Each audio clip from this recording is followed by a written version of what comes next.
Hello friends, आज की video में हम लोग डिटेल में डिस्कस करेंगे चार्टर एक्ट 1833, जिसे ब्रिटिश पार्लियामेंट ने पास किया था ईस्ट इंडिया कंपनी के चार्टर को अगले 20 सालों के लिए रिन्यू करने के लिए। चार्टर एक्ट ऑफ 1833 को सेंट हेलेना एक्ट भी कहा जाता है और ये कहानी है बिल्कुल राम और श्याम की। तो हम लोग डिटेल में डिस्कस करेंगे कि क्यों चार्टर एक्ट ऑफ 1833 को सेंट हेलेना एक्ट कहा जाता है और यहाँ पर राम और श्याम का चक्कर कहाँ से आ गया, इसे भी हम लोग देखेंगे। लेकिन सबसे पहले शुरुआत करते हैं चार्टर एक्ट ऑफ 1833 के मेन फीचर्स की, जिन्हें हम डिस्कस करेंगे 6 मेन पॉइंट्स में। Monopoly of trade, control of company, administration, central legislation, provincial legislation और फाइनली रेवेन्यू। तो चलिए स्टार्ट करते हैं पहले पॉइंट से, जो है मोनोपोली ऑफ ट्रेड। पिछली वीडियो यानी चार्टर एक्ट ऑफ 1813 में हमने देखा कि ब्रिटिश ईस्ट इंडिया कंपनी की मोनोपोली अब सिर्फ टी ट्रेड और ट्रेड विद चाइना में ही रह गई थी। यहाँ पर चार्टर एक्ट ऑफ 1833 ने ब्रिटिश ईस्ट इंडिया कंपनी की बची कुची ट्रेड मोनोपोली को भी खत्म कर दिया। यानी अब ब्रिटिश ईस्ट इंडिया कंपनी के पास किसी भी तरह के ट्रेड के लिए कोई भी मोनोपोली नहीं बची। इसका मतलब ब्रिटिश ईस्ट इंडिया कंपनी की दुकान का शटर अब हमेशा के लिए बंद हो गया। थोड़ा बहुत जो चाइना के साथ ट्रेड लिंक्स थे उन्हें भी तोड़ दिया गया। तो चार्टर एक्ट ऑफ 1833 ने साल 1600 से चली आ रही ट्रेड मोनोपोली का अंतिम संस्कार कर दिया। अच्छा, इन 6 पॉइंट्स के अलावा हम लोग यहाँ पे एक पॉइंट और ऐड कर लेते हैं, अदर पॉइंट्स। इन्हीं अदर पॉइंट्स में हम लोग वो राम और श्याम वाली कहानी भी देख लेंगे। अब बात करते हैं कंट्रोल ऑफ कंपनी की, यानी ईस्ट इंडिया कंपनी का कंट्रोल किसके हाथ में था। चार्टर एक्ट ऑफ 1813 में हमने देखा कि कंपनी की कमर्शियल एक्टिविटीज को कंट्रोल करती थी कोर्ट ऑफ डायरेक्टर्स और पॉलिटिकल एक्टिविटीज को कंट्रोल करते थे बोर्ड ऑफ कंट्रोल। यही पढ़ा था हमने। अब यहाँ पर चार्टर एक्ट ऑफ 1833 कहता है कि भाई, हमने तुम्हारी ट्रेड मोनोपोली तो खत्म कर ही दी है, अब तुम ट्रेड व्रेड छोड़ो और देश को संभालो। यानी कमर्शियल एक्टिविटीज खत्म हो गई है और अब पॉलिटिकल एक्टिविटीज जो है उसे कोर्ट ऑफ डायरेक्टर्स और बोर्ड ऑफ कंट्रोल दोनों मिलकर संभालेंगे, क्योंकि अब ईस्ट इंडिया कंपनी एक प्योरली एडमिनिस्ट्रेटिव बॉडी है।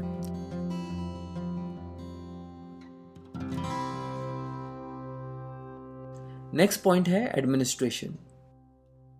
अब इसे तो आप पहचानते ही होंगे, यह है बंगाल टाइगर। और इस बंगाल के टाइगर पर आप देख सकते हैं governor general of Bengal. Charter act of 1833 ने एक चेंज किया और वो ये कि गवर्नर जनरल ऑफ बंगाल को गवर्नर जनरल ऑफ इंडिया बना दिया। और आलिया भट्ट ने भी इसको टिक किया, क्योंकि पहला गवर्नर जनरल ऑफ इंडिया था Bentinck, Lord William Bentinck. Governor general of India की अथॉरिटी पूरे ब्रिटिश इंडियन टेरिटरीज पर एस्टेब्लिश कर दी गई थी। यानी गवर्नर जनरल को एक सेंट्रल अथॉरिटी दे दी गई थी कंपनी की सभी सिविल और मिलिट्री अफेयर्स पर। इसके अलावा गवर्नर जनरल की काउंसिल में एक मेंबर और ऐड किया गया। तो अब फिर से मेंबर्स इन एग्जीक्यूटिव काउंसिल की संख्या फिर से 4 हो गई। क्या आपके दिमाग में भी ये क्वेश्चन आ रहा है कि ये एग्जीक्यूटिव काउंसिल के मेंबर्स की संख्या पहले तो 4 ही थी और उसके बाद चार्टर एक्ट ऑफ 1813 में 3 कर दी और अब चार्टर एक्ट ऑफ 1833 में फिर से 4 कर दी। तो ये हो क्या रहा है? बेसिकली यहाँ पर चार्टर एक्ट ऑफ 1833 में ये जो 4th मेंबर है ये एक लॉ मेंबर है। एक्चुअली ब्रिटिश गवर्नमेंट को लगा कि क्योंकि एग्जीक्यूटिव काउंसिल और गवर्नर जनरल मिलकर लॉज बनाते हैं तो उनके पास एक पढ़ा लिखा लॉयर बंदा होना चाहिए जो उन्हें लॉ मेकिंग के लिए टाइम टाइम पर एडवाइस करे और मदद कर सके। ये 4th मेंबर एडवाइस देने के अलावा हमेशा नहीं लेकिन कभी कभी लेजिस्लेटिव एक्टिविटीज में भी इन्वॉल्व होता था और वोटिंग भी करता था। और अगर देखें तो इस 4th मेंबर का रोल बाकी 3 एग्जीक्यूटिव काउंसिल मेंबर से एकदम अलग है। और यहाँ पर एग्जीक्यूटिव काउंसिल का 4th मेंबर जो पहला आदमी बना वो था लॉर्ड मैकॉले। अब बात करते हैं सेंट्रल लेजिस्लेशन की। यहाँ पर प्रोविंशियल लेजिस्लेचर को खत्म कर दिया गया। मतलब अब पूरे ब्रिटिश इंडियन टेरिटरीज के लिए लॉज बनाने की जिम्मेदारी दी गई गवर्नर जनरल ऑफ इंडिया और उसकी काउंसिल को। यानी मद्रास प्रेसिडेंसी और बॉम्बे प्रेसिडेंसी के लिए गवर्नर जनरल ऑफ इंडिया और उसकी काउंसिल ही लॉ बनाएगी। ऐसा इसलिए किया गया क्योंकि बहुत सारे मामलों में ये तय कर पाना मुश्किल हो रहा था कि कौन सा लॉ माने कौन सा नहीं। गवर्नर जनरल ऑफ बंगाल भी लॉ बनाता था, मद्रास प्रेसिडेंसी अलग से लॉ बना रही थी, बॉम्बे प्रेसिडेंसी अलग लॉ बना रही थी, चार्टर एक्ट ऑफ 1813 में कुछ अलग लिखा हुआ था, ब्रिटिश गवर्नमेंट कुछ और लॉज बना रही थी। तो सारे लॉज आपस में जो है कॉन्फ्लिक्टिंग हो जाते थे कभी कभी। तो इन सारे लॉज में एक यूनिफॉर्मिटी आने के लिए यहाँ पर इन सारे कन्फ्यूजन्स और कॉन्फ्लिक्टिंग सिचुएशंस को हटाने के लिए यहाँ पर सिर्फ एक सेंट्रल लॉ मेकिंग बॉडी बनाई गई, जो है गवर्नर जनरल ऑफ बंगाल और उसकी काउंसिल। वहीं दूसरी तरफ चार्टर एक्ट ऑफ 1813 के बाद इंडिया में भर भर के ब्रिटिशर्स आने शुरू हो गए थे और ब्रिटिश पॉपुलेशन बढ़ रही थी, तो ब्रिटिश गवर्नमेंट चाहती थी कि लॉ मेकिंग को सेंट्रलाइज किया जाए। तो यही कारण था प्रोविंशियल लेजिस्लेशन हटाने का। इसके अलावा गवर्नर जनरल और उसकी काउंसिल अब से जो भी लॉज पास करेंगे वो जाएगा ब्रिटिश पार्लियामेंट के पास, और उस लॉ पर फाइनल ठप्पा लगाएगी ब्रिटिश पार्लियामेंट।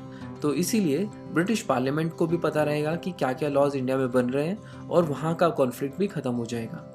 और यही कारण है कि इससे पहले गवर्नर जनरल ऑफ इंडिया और उसकी काउंसिल जो भी लॉज पास करती थी उसे रेगुलेशन कहा जाता था, लेकिन चार्टर एक्ट ऑफ 1833 के बाद गवर्नर जनरल और उसकी काउंसिल जो भी लॉज पास करेगी या बनाएगी उसे एक्ट्स कहा जाता था, क्योंकि ये ब्रिटिश पार्लियामेंट के थ्रू पास होके आता था।